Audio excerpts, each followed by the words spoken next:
ሁሉንም አዲሱንም ነባሩን ኬላ በቴክኖሎጂ የማዛመን ስራዎችን እየሰራ ይገኛል። ኬላዋን ሃራስቴ ከኒን ዱሪ ቴክኖሎጂዳን አመየሱፍ ሆጀተማ ጅራ ኬላን ኩምሩክ ሀራ ኤቢሲስኑስ ቃማ ከሮረ ኬኛቲ በነሙን ኬላ ከና ገመ ቶኮን ጅራቶኒ ናንቻ የሮ ሱዳኒ ገረ ኢትዮጵያ አከሱመስ ኢትዮጵያ ኢራ ገረ ሱዳን ቀጣሙረን ስርነ ተወና ሲያታፊ ሂኑፊሲስኔ ድሪርሱፍ ያደሜቲ ድሬ ሲያሳ በልሱ ጋፋ የዳሜ ከው ናሞኒ timurtaa'ee biyya alaatti baqatanii jiraatan namoonni hidhatanii iddoo adda addaa jiran biyya alaa keessa socho'an kun biyya keessa akka dirreen siyaasaa akka bal'atu uummanni ammoo siyaasa kamtu biyya kana ceesisuu danda'a gama diinagdeetiin gama hundaan akka keessaa filatuu danda'uuf. Uummanni dimokiraasii barbaada. Uummanni olaantummaa seeraa barbaada. Finxaaleeyyiif warri siyaasa Itoophiyaa dimokiraasii hin barbaadan hin beekan. Olaantummaa seeraa hin barbaadan hin beekan. Kanaaf immoo ogeeyyiin seeraa halkanii guyyaa sa'aatii 24 osoo addaan hin kutin ogummaa qarshiitti argatan qofa odoo hin ta'in ogummaa sammuun isaanii itti gammadu. Uummata barsiisuu, maamila ofii barsiisuu, nama argatan barsiisuu. Olaantummaa seeraa hoggaan jiraatu wanti hin jiru. Kaniin daawwattan oduulee ijoo keenya har'aati akka mooltan kabajamtoota daawwattoota keenya oduu har'aaf jenne qabannee dhiyaannee jirra oduulee kanneen waliin an Adam Said.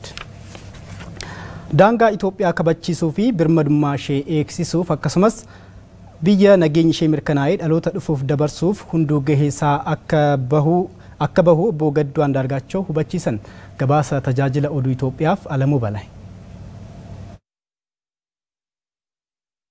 Anolee Dalantaa fi Daawuntitti paartii badhaadhina bakka bu'uun mana marii naannoof kan dorgoman obbo Gadduu Andaargaachoo fi kaadhimamtoonni biroo duula filadhaa gaggeessaniiru. Gorsaan dhimma nageenyaa muummee ministeeraa obbo Gadduu Andaargaachoo godina Walloo Kibbaatti jiraattoota Dalantaa fi Wagal Xeenaa waliin dhimmoota waqtawaa irratti mari'ataniiru.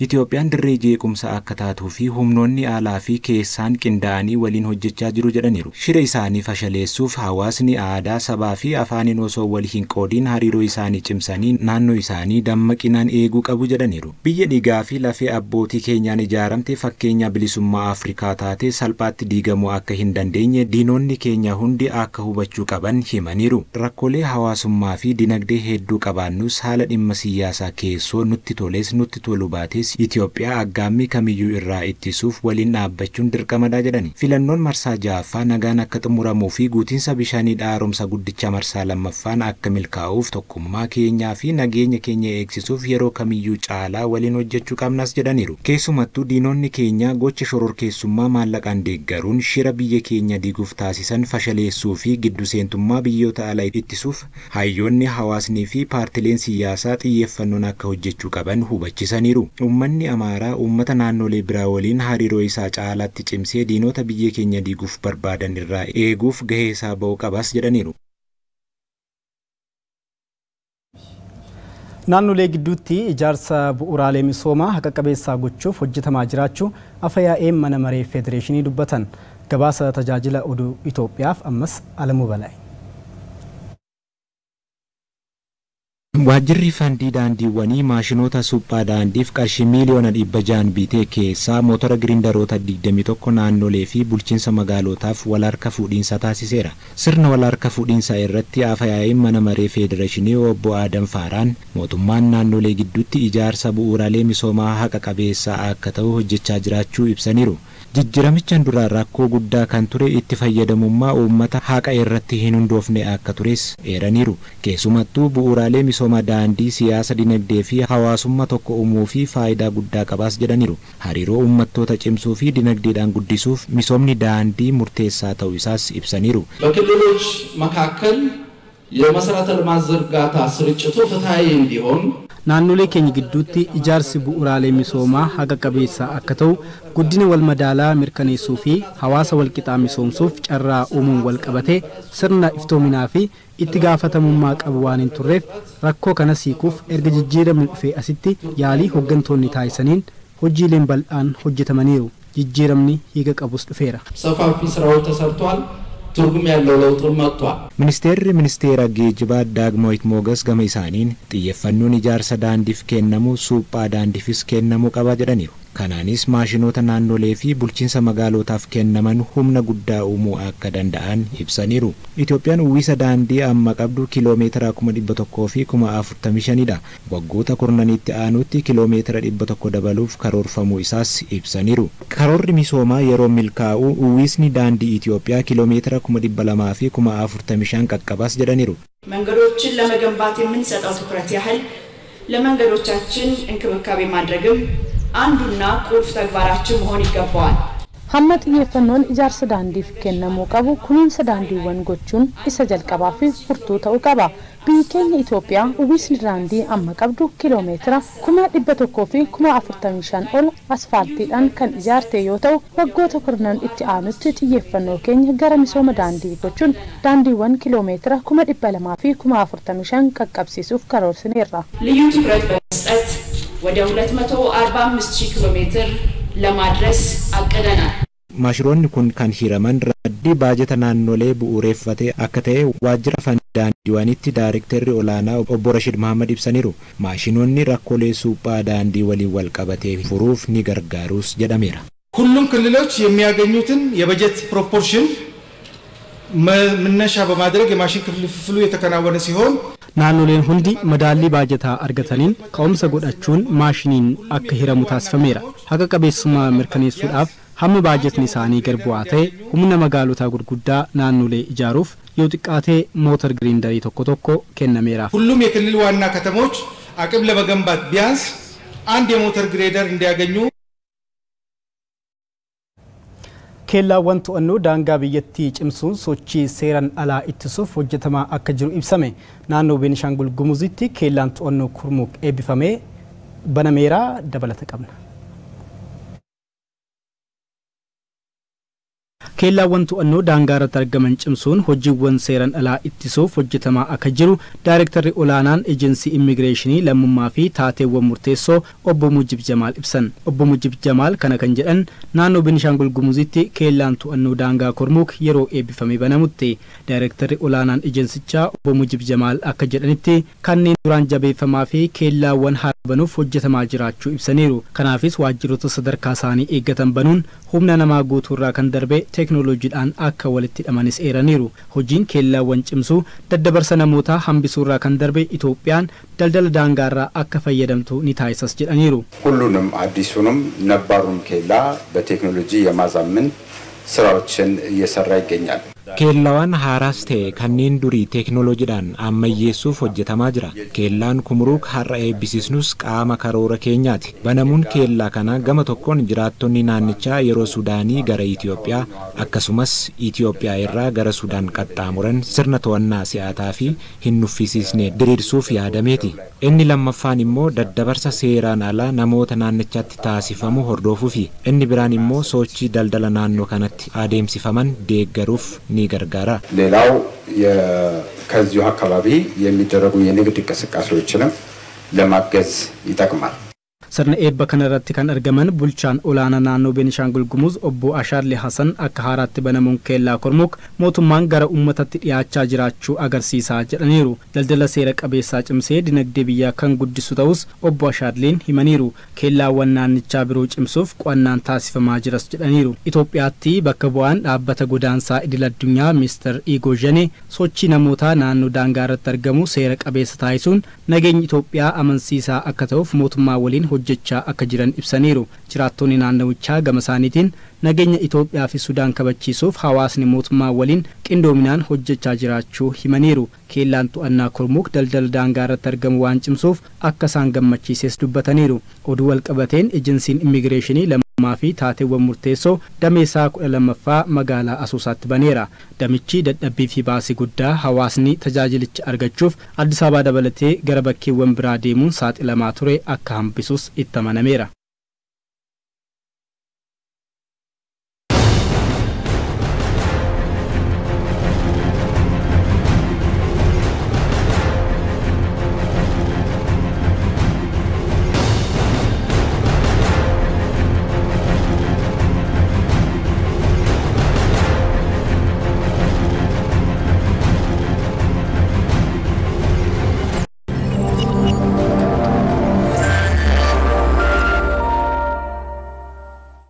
Oduun keenya akkuma itti fufeetti jira amma immoo oduu keenya damee Addis Ababaarraa nu ergaman ceena.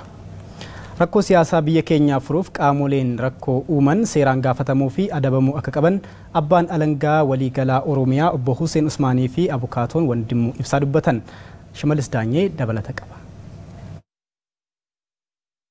Rakkoo siyaasaa biyya teenya furmaata akka argatu paartileen siyaasaa filannoo irratti hirmaatan akka paartii tokkootti filannoo seera qabeessa taasisuuf boordii filannoo biratti galmaa'uun beekamtii argachuu qabu jechuun abbaan alangaa waliigala Oromiyaa obbo Hussein Usmaan ibsan. Dhaabni tokko yookiin qaamni tokko akka dhaabaatti yookiin akka paartiitti galmaa'uu qaba. Eenyutu galmeessa boordii filannoo biratti beekamtii argatee socho'uu qaba. Seera ittiin galmaa'uu qaba, seera ittiin bulu qaba. Isa kana kabajuudha. Akka paartii tokkootti socho'uuf maal hojjechuu qaba. Siyaasa waan jetteef kana sii kaasa. Siyaasni qaama sochoosu qaba. Qilleensa irratti miti. Ejjennoo siyaasaa adda addaa qabaatanii sagantaa siyaasaa adda addaa qabaatee socho'u. Qaama sochoosa siyaasa kana. Qaamni sun maal kabajuu qaba? Waan lama kabajuu qaba. So baay'een deeme. Biiteen siyaasa heddummeessaa akka keessummeessuu dandeettu heeraanis taa'ee jira. Jennuun mootummaallee kanuma. Keessattuu gaafa jijjiirama kanatti galame dirree siyaasaa bal'isuu waan jedhamudha qabarraa kan. Dirree siyaasaa bal'isuu gaafa jedhamee ka'u namoonni itti murtaa'ee biyya alaatti baqatanii jiraatan, namoonni hidhatanii iddoo adda addaa jiran biyya alaa keessa socho'an kuni biyya keessa akka dirreen siyaasaa akka bal'atu uummanni ammoo siyaasa kamtu biyya kana ceesisuu danda'a gama diinagdeetiin gama hundaan akka keessaa filatuu danda'uuf. Kana booda ammoo dhaaba siyaasaa tokko ta'ee socho'uudhaaf galmaa'uu qaba, beekamtii argamuu qaba. Gaafa beekamtii kan argamu adda dureedhaan heera mootummaa kabajuu qaba. Lammaffaa ammoo dirqama akka paartiitti galmaa'ee seerri boordii filannoo yeroo biratti galmaan dirqisiisu kana kabajuu qaba. Gaafiin uummataa hirmaannaa uummataatiin hiikama kan jedhan obbo Wandimuu Ibsaa paartileen siyaasaa tokko tokko maqaa uummataatiin daldaaluun aayidiyooloojii mataa ofii fayyadamanii uummata walitti buusuuf carraaqan aangoo ofiitiif malee rakkoo uummataa furuuf akka hin taane ni ibsu. Kanaafuu ogeeyyiin seeraa seera kabachiisuudhaaf aarsaa boonsaa ogummaa isaan gaafatu kaffaluu qabus jedhu. Seera kabachiisuudhaaf aarsaa boonsaa ogummaan isaan gaafatu kaffaluu. Rakkoon uummataa gaafiin uummataa hirmaannaa uummataatiin hiikama. Hirmaannaa jechuun immoo waliigaltee jechuun filannoodha. Filannoo jechuun araarama biyyaalessaa isa bu'uuraati utubaadha. Yoo filannoon kun adeeme parsantii 60 ta'u, parsantii 70 ta'u, mee gadi haa buusu, parsantii 50 ta'u, zeeroo irra turre beetanaan dura. Haga tokko parsantii 40-50 filannoon kun dhugaa yoo ta'e waliigalteen uummataa bihiraa irqiin kun utubaan dhaabata jechuudha. Qaamoleen uummata walitti buusan farra dimookiraasii waan ta'aniif olaantummaa seeraa kabachiisuuf ogeeyyonni seeraa hunduu halkaniif guyyaa wal cinaa dhaabbannee diina balaaleffachuu qabnas jechuun dubbataniiru. Bamasaratu qawwee fudhatanii bosona galuun lola kaasuun farra dimookiraasiiti. Uummanni dimookiraasii barbaada. Uummanni olaantummaa seeraa barbaada. Finxaaleeyyiif warri siyaasa Itoophiyaa dimookiraasii hin barbaadan hin beekan. Olaantummaa seeraa hin barbaadan hin beekan. Kanaaf immoo ogeeyyiin seeraa halkanii guyyaa sa'aatii 24 osoo addaan hin kutin ogummaa qarshiitti argatan qofa odoo hin ta'in ogummaa sammuun isaanii itti gammadu uummata barsiisuu maamila ofii barsiisuu nama argatan barsiisuu olaantummaa seeraa hoggaan jiraatu wanti muluun hin jiru. Tokkummaan seeraa hoggaan jiraatu wanti muluun akka jedhamu kan akka manaan dhaaban gabaan hin bittu.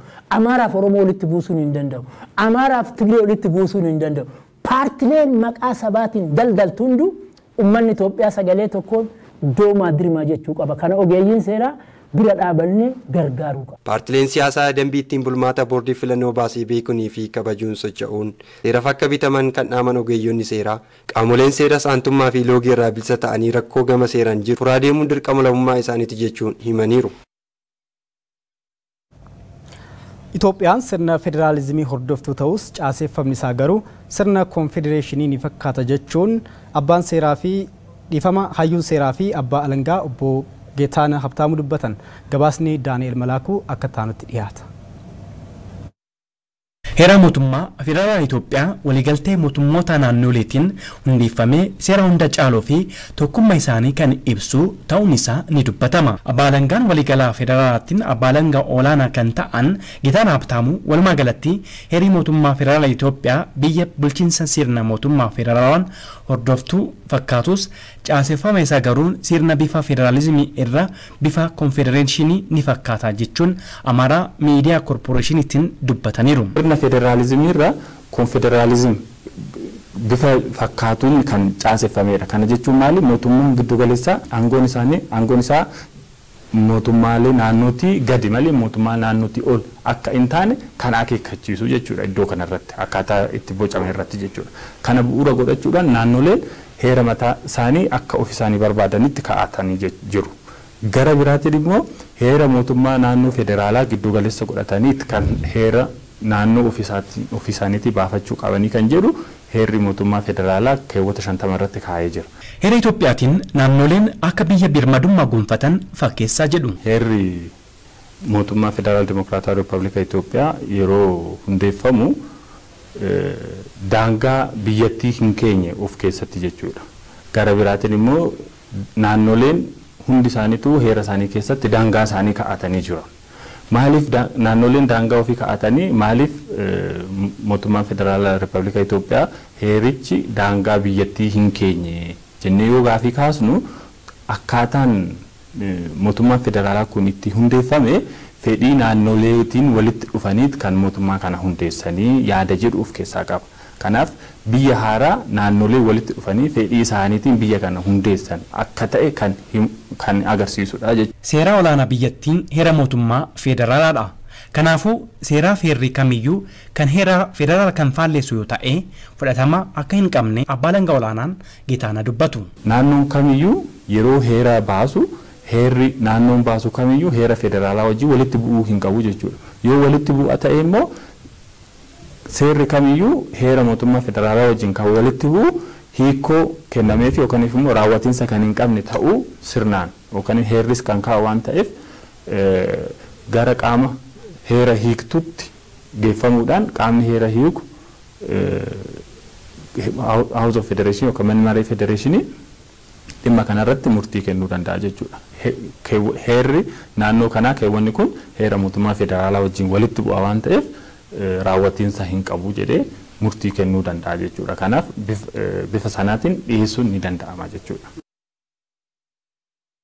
Kabajamtoota daawwattoota keenya oduuleen har'aaf qindeeffanne kanneen hangammaatti daawwattanii turanii qophiilee keenya itti fufuu turtii gaarii isiniif haa ta'u.